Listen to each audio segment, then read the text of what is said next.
Merry Christmas for you. Ganda. Good morning, good morning, good morning mga kababayan ko. Welcome to my YouTube channel, Ellen and Arthur Vlog. Kapag hindi pa kayo nakasubscribe, subscribe na at pindutin ang bell button para updated kayo sa aming mga video. Tara na! Hi guys! Ngayon ay panahon ng Kapaskuhan kaya uso ang gatherings. Siyempre pag may gatherings, magdadala tayo ng dulutan. Yung putlak ba yun, dulutan? You know? Ngayon ay ipapakita ko sa inyo kung paano gumawa ng pika-pika na tinapay. Ang gamit ko dito ay brown flour. Pero pwede rin kayong gumamit ng bread flour, all-purpose flour. Nasa sa inyo na kung anong gusto nyo gawin or gamitin. Okay? Ito ay maligamgam na fresh milk. Titingnan ko. Saan ba yun? Ito yung sugar. Isama ko dito sa fresh milk, yung sugar. 1 teaspoon. Tsaka yung yeast. 1 teaspoon. Yan. Ipa-bloom natin siya guys para sure na ang ating yeast ay buhay. Tapos iset aside natin siya ng 5 minutes. Ito na guys yung ating mga sangkap. Ang ating bowl ay igigrease natin siya sa butter.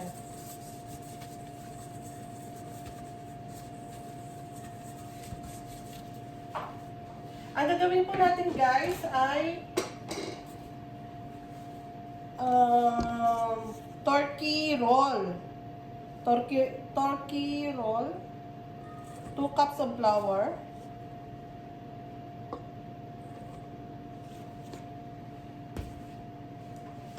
Meron tayong gatas, powder milk. Meron tayong stevia, sugar. Kung wala kayong stevia sugar, ordinary sugar or brown sugar pwede din. Kung ano lang po guys yung laman ng rep nyo ay okay na yun. Hindi na natin kailangang maghanap-hanap pa sa labas. Kung anong meron, yun carry na yun. Tapos yung ating salt.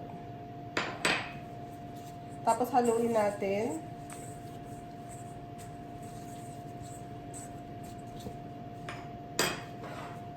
Tapos guys, maglalagay tayo ng yogurt. Pero kung wala kayong yogurt, pwede na rin yun. Dagdagan nyo na lamang yung inyong liquid.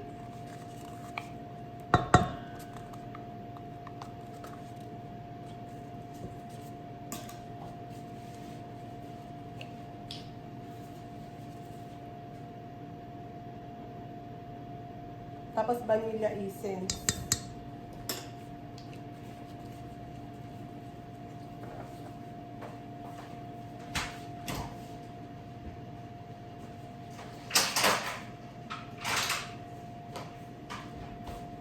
Maglalagay din tayo ng isang itlog. Maglagay lang tayo dito ng whisk. Lagyan natin yung ating mga liquid ingredients.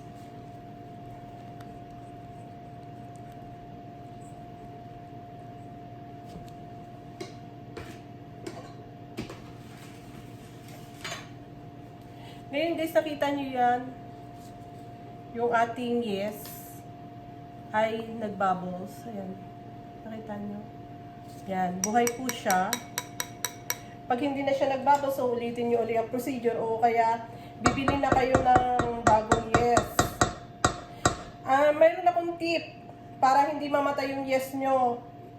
Di ba pag ginamit nyo siya, yung hindi na siya sealed, ilalagay nyo siya sa sealed na garapon at isa-store nyo siya sa freezer. Yun. Ilalagay nyo na yan ang inyong mixture sa arena.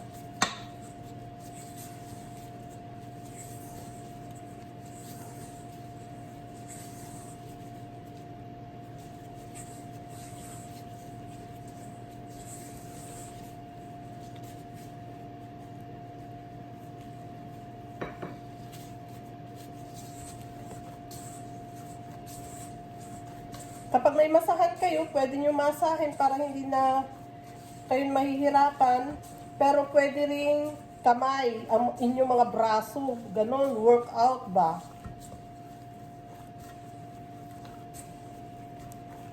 Bango ng ating gawa.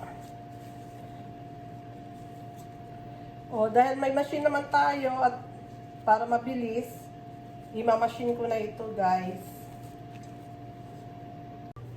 Tapos itong ating masahan or ating mixer.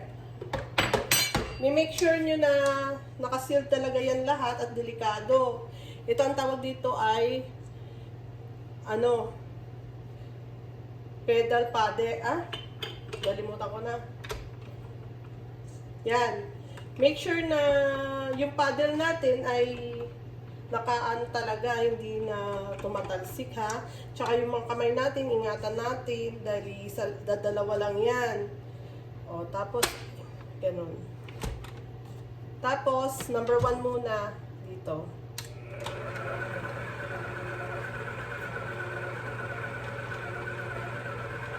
Kaya, nagsisimula tayo sa mabagal para hindi ka agad ma-force yung ating machine. Hindi siya masira agad. Tapos yun, unti-unti, mabilis.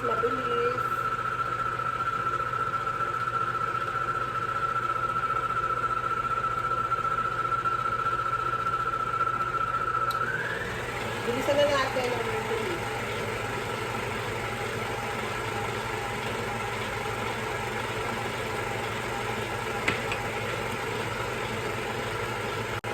Ilagay na natin yung butter.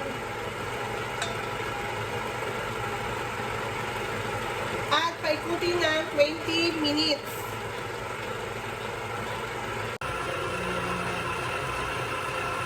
Ayan na, guys.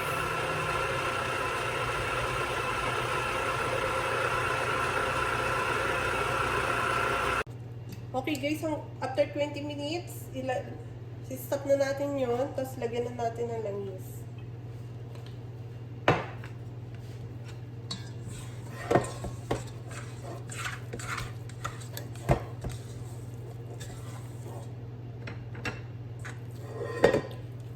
Tapos bibilogin natin.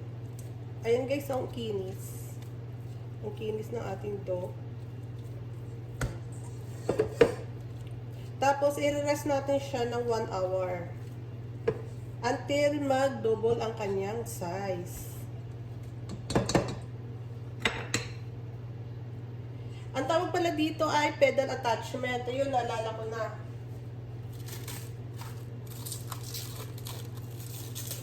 Tatakpan natin ng cling film or basahan. Pwede rin. Yan. Magpapahinga siya dyan ng 1 hour. Ngayon may tip ako. Nakita niyo yung oven? Yan. Yung oven na yan ay patay yan. Kapag halimbawa nakatira kayo sa Europe, sa Amerika, gano'n, at malamig ang panahon, parang sa Saudi malamig, kailangan ang ating dough ay para mag-double ang size niya agad-agad. Ito ang trick sa hindi pa nakakaalam. Yan, mainit na tubig. Magpakulo kayo ng mainit na tubig. Buksan nyo itong oven. Ilagay nyo yung mainit na tubig dyan. Tsaka ito yung dough nyo. Ilagay mo yun dyan. Sure ako, aalsa agad yan. Okay, ito na po yung ating dough after 1 hour. Yan, nag-double na size na siya. Tingnan natin kung maganda ang kanyang. Yan.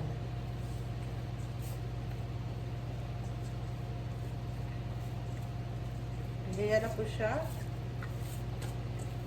Imimix ulit natin siya ng 20 minutes. Pwede rin 15.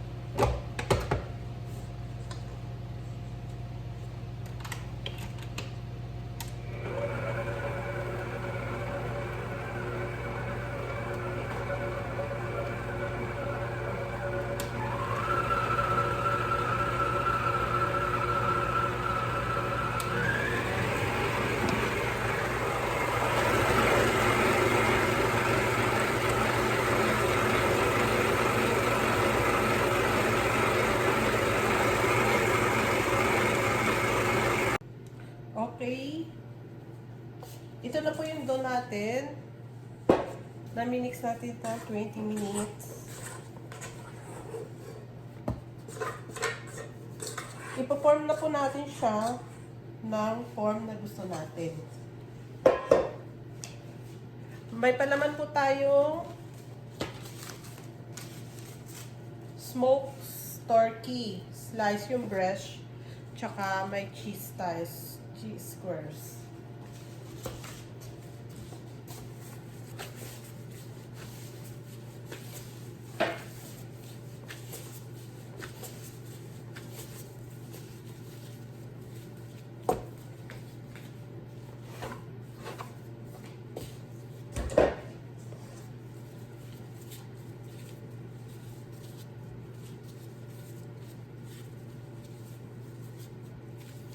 Kakaiba po itong ating tinapay kasi lalagyan natin siya ng cheese at saka smoked turkey at saka ito. Pag naluto na yan. Yung ating aquaponics na lettuce. 2, 4, 6.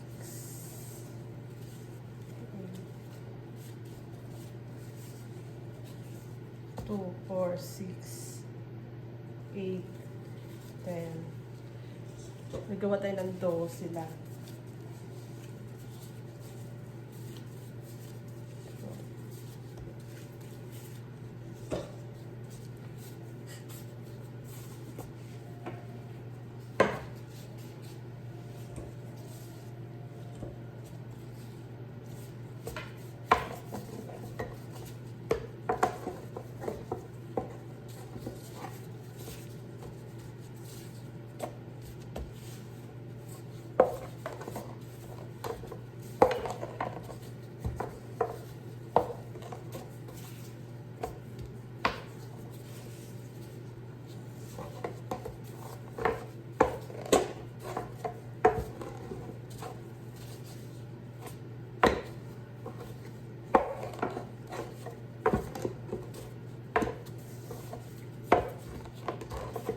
Lapad-lapad lang natin siya. Tapos, ilagay natin yung ating cheese. Ayan. Ating sliced turkey.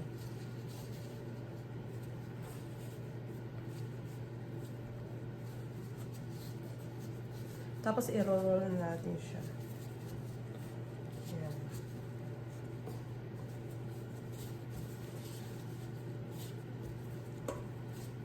Ganun. Kaya ang itatawag natin sa kanya ay roll turkey.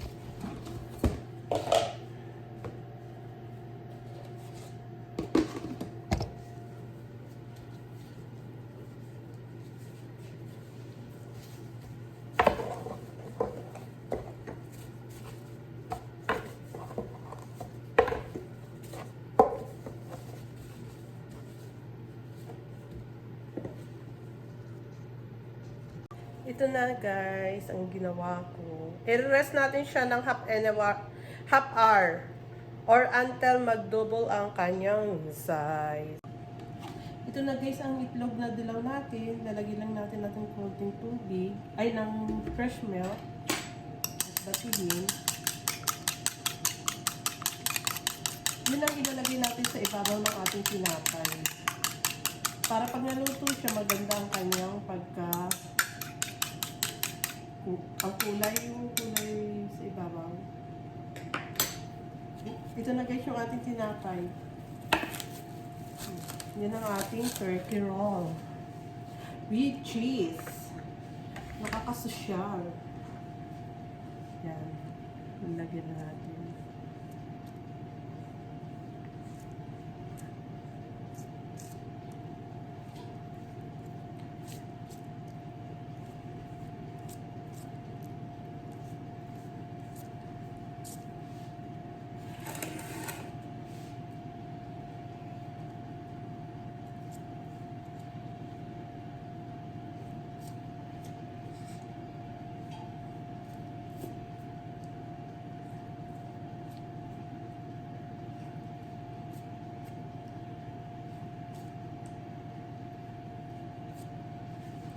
Tapos, lalagyan natin ng linga. Para may arte-arte. Sesame. Sesame seed.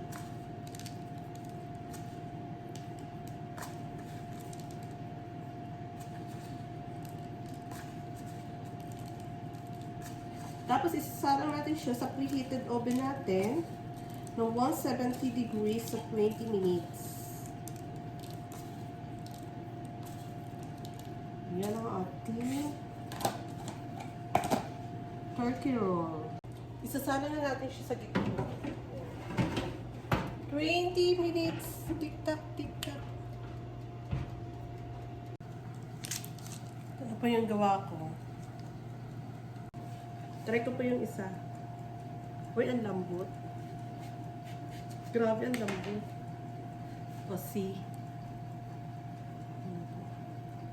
Tapos, lalagyan ko po yan ng ito. Pampasosya. Yan. O, diba ang sosyal? Matutuwa sina amiga at amigo pag ganito ang inyong handa.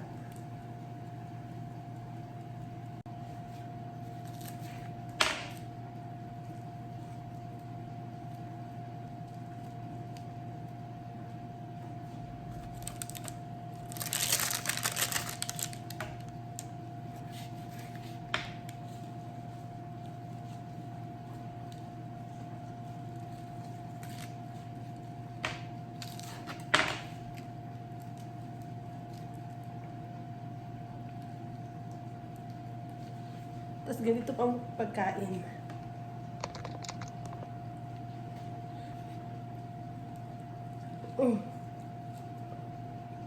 Lambot. Sarap. Kain tayo.